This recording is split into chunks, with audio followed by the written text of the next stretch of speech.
Adapun demo kali ini hanya membahas tentang manajemen gudang, yang mana di dalamnya ada pengecekan stok produk. Nah, dari stok produk tadi bisa dilakukan menggunakan alat input berupa scanner barcode atau barcode scanner.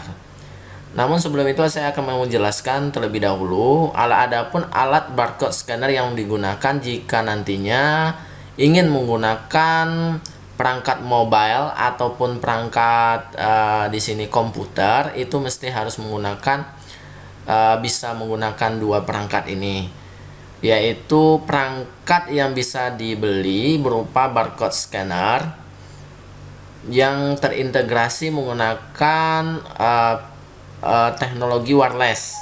Nah, di sini saya contohkan gambar tersebut seperti ini.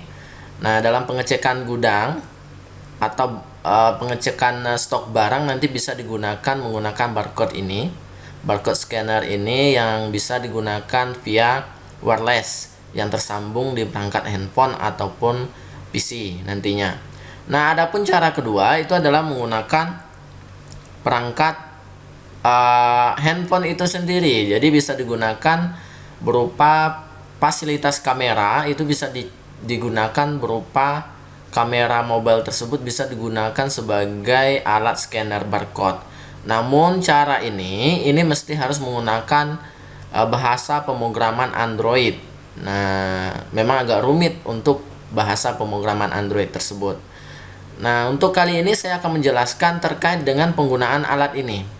Jadi, jika menggunakan perangkat ini cukup menggunakan pemrograman PHP atau berbasis web saja. Nah, halaman login khusus untuk bagian pengecekan gudang tersebut. Boleh di sini orang gudang ataupun yang terkait. Contoh saya login.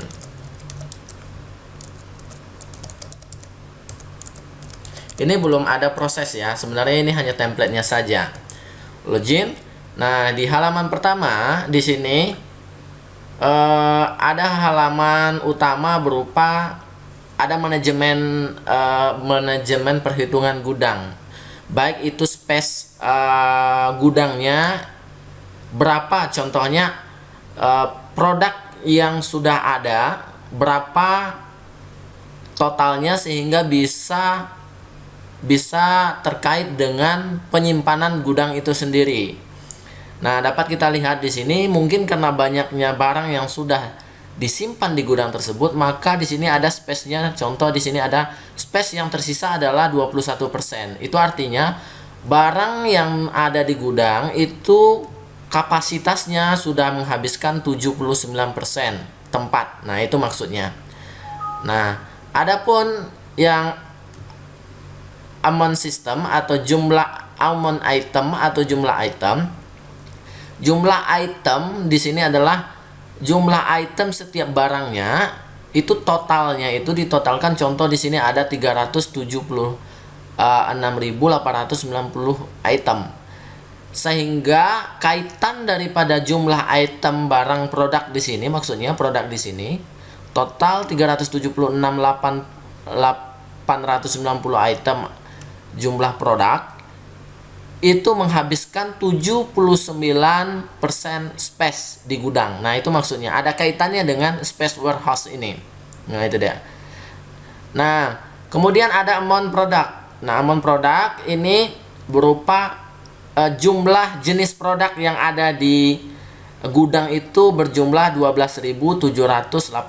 Jadi produk yang tersimpan di gudang itu jumlahnya 12.780. Namun kalau diitemkan dari jumlah jenis produk tersebut itu bisa mencapai 376.890 item. Ini contoh dari manajemen pengelolaan pendataan gudang. Baik itu efek penggunaan gudang terhadap barang ataupun jumlah barang yang tersedia di gudang tersebut. Nah, lanjut. Di sini ada beberapa, saya sebenarnya komplit, namun di sini saya hanya singkat saja untuk demo saja. Di sini ada fungsi daripada cek produk dan dan produk. Di dalam produk ini ada sub menu lagi, yaitu adalah input produk. Nah, fungsi input produk ini pertama itu adalah jika ada produk baru mesti kita input terlebih dahulu.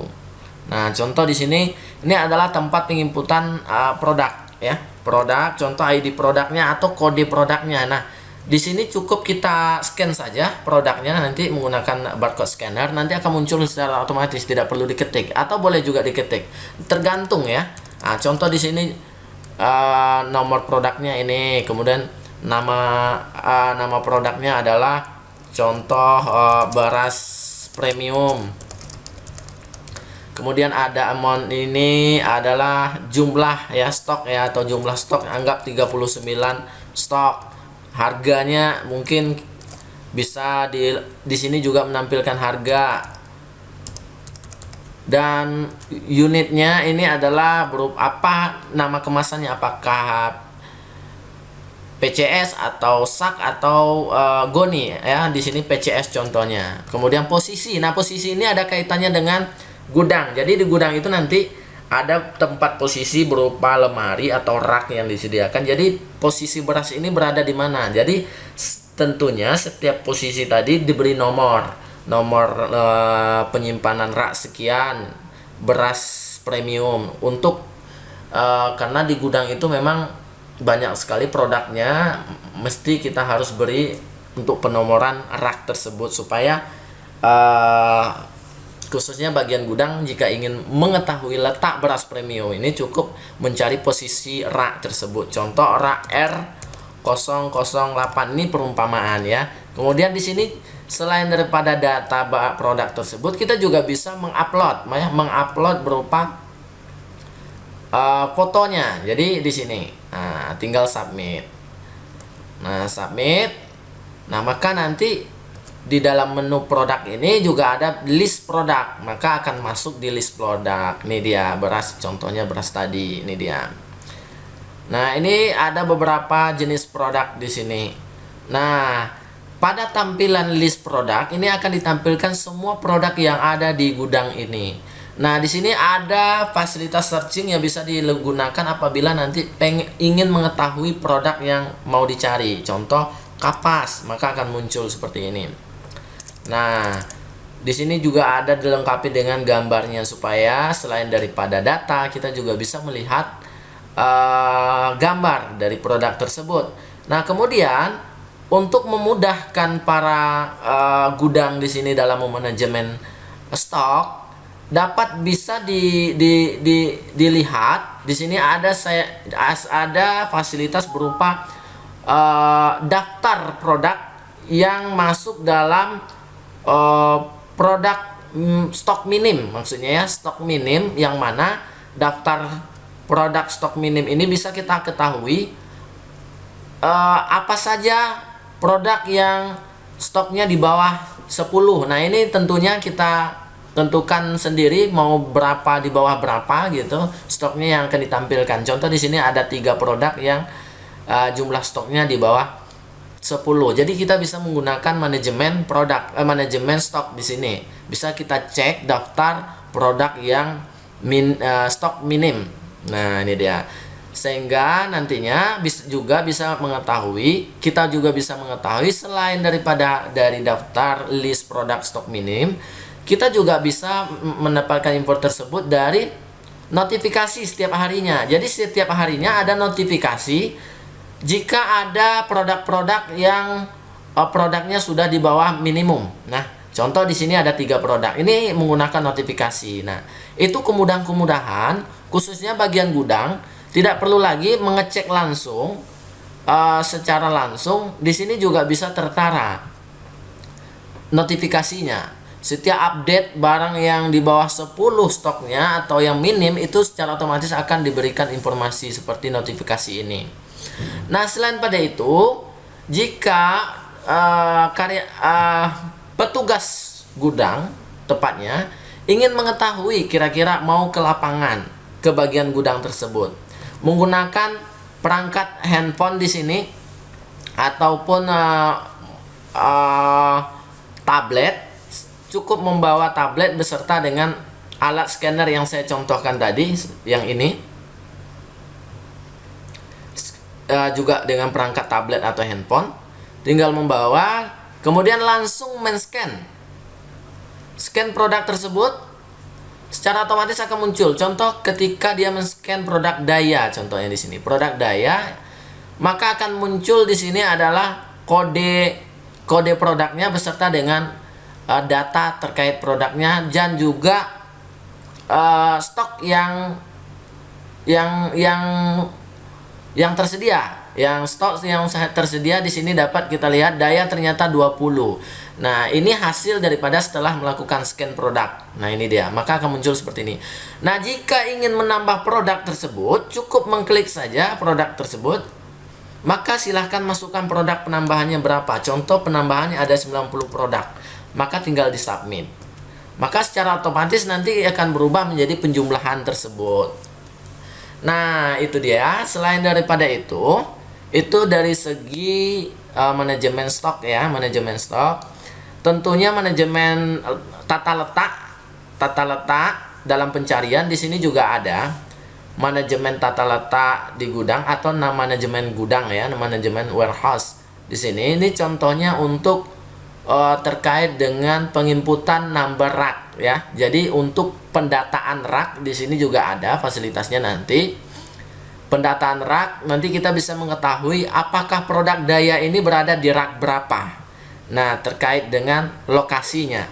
Dan juga capacity. Capacity ini terkait dengan hitung-hitungan manajemen di dalam gudang tersebut. Kira-kira nih berapa di rak R001 itu, kira-kira kapasitasnya itu tinggal berapa sisanya. Nah, di sini juga bisa dilihat capacity terkait dengan manajemen warehouse di sini. Jadi ada dua, pertama adalah untuk manajemen stok dan kedua adalah manajemen warehouse atau manajemen gudang terkait dengan tata letak produk tersebut. Nah, itu saja. Nah, selain itu juga ada manajemen laporan. Nah, laporan ini contoh produk apa saja yang dicetak untuk bisa dicetak produk atau laporan produk yang produk list minimumnya apa saja, atau mau mendata produk-produk semua yang ada di sini juga ada laporannya nanti. Nah, itu saja untuk demo hasil daripada sistem manajemen inventory dalam bentuk template, belum dibuat prosesnya. Namun untuk tampilan daripada template ini, pemrograman web ini adalah digunakan template yang responsif, sehingga nanti setiap ukuran layar atau perangkat di sini itu bisa menyesuaikan. Contoh di sini saya menggunakan perangkat laptop atau komputer, maka bentuk template-nya seperti ini ya. Jika dia menggunakan perangkat mobile, maka nanti akan menyesuaikan seperti ini. Nah, jadi dia lebih responsif sehingga mudah untuk digunakan nantinya dengan tampilan yang maksimum. Nah, seperti ini. Ini adalah tampilan handphone nantinya. Menunya seperti ini jadinya. Nah, itu dia. Cek produk, maka seperti ini. Ketika nambah produk, seperti ini tampilannya. Nah, sama juga untuk daftar produk. Seperti ini. Nah, ini dia. Dia menyesuaikan perangkat handphone. Menunya menjadi posisi di atas. Nah, itu saja untuk demo manajemen inventory system.